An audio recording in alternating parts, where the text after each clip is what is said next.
Hello, welcome back to the channel.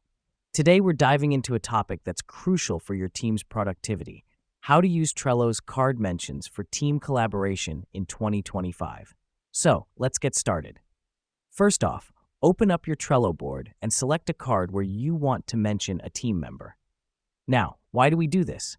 Well, by mentioning someone directly in a card, you're ensuring they get notified about it. This helps keep everyone on the same page and enhances team collaboration. Next up, inside the card, you'll find the comment box at the bottom. Start typing your comment, but here's the trick. When you want to mention a teammate, type @ followed by their username. The reason we do this is Trello automatically creates a hyperlink to their profile and sends them a notification. This way, they won't miss out on any important updates or tasks.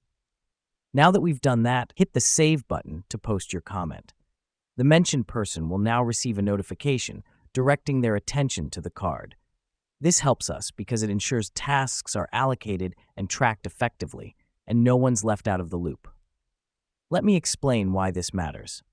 In a fast-paced work environment, clear communication is key. By using Trello's card mentions, you can streamline your team's workflow, eliminate misunderstandings, and work more efficiently together. All right, that's all there is to it.